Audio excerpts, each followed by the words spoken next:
Hello, I'm Dr. Tiffany Anderson, the Superintendent of Topeka Public Schools, here today to celebrate Juneteenth. Now you might be wondering, where am I? Where's my jacket? Okay, so today I'm wearing kind of this traditional African garb, and as you can see, it's really a celebration kind of apparel. I'm sitting in Brown v. Board Museum because they opened up on June 1st. So if you have not had a chance to return to Brown v. Board Museum, they're open Tuesday through Saturday. They open in the morning, they stay open until 5. We encourage you, it's free to come and learn a little bit about history, re-engage with some historical items, and just celebrate Juneteenth. All right, so every year I read a book, and I normally read it at a school or somewhere in the district. Well, today I'm reading it here to celebrate Juneteenth, to celebrate the reopening of Brown v. Board, and to celebrate you. So walk with me a little bit on this history walk here. All right, so this morning, like last year, we have the book that is an all-time favorite for many, Juneteenth for Maisie. Now, we're not going to read the whole book because we read it last time. There's already a video that we'll be showing.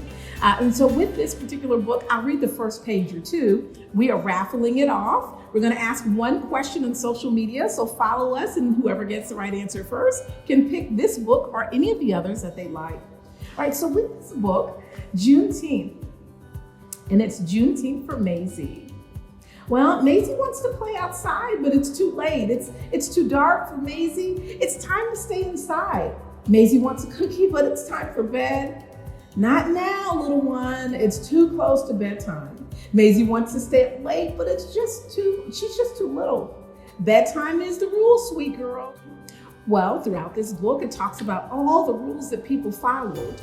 And then Juneteenth came, June 19th in the 1800s. And so what is that date?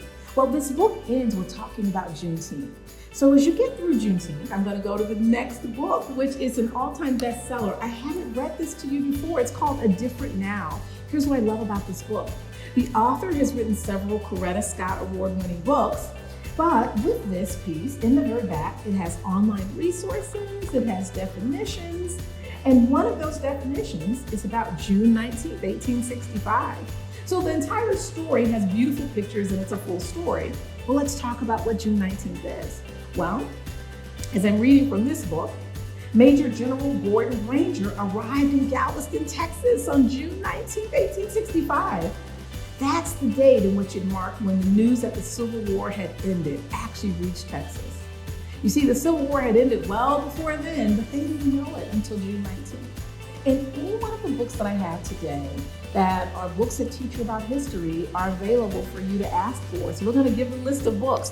Just really quickly, this is a book called I Affirm Me, and it's just for young people who may be the shade of skin that I am or other shades of skin that just want to read an affirmation book.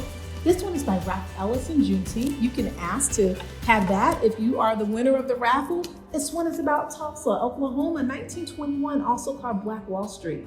You see, all of these books aren't about June 19th, but they're all about historical facts. So take June 19th as a day of learning and listening and celebration. The very last book that I have here is called A Day of Remembering. And this particular book is about the very first Memorial Day. And again, it talks about it from the perspective of people of color and what that experience was. Thank you for joining me today. Again, I'm Dr. Tiffany Anderson, the superintendent, enjoying talking to you as we prepare to celebrate June 19th, also known as Juneteenth. Thank you.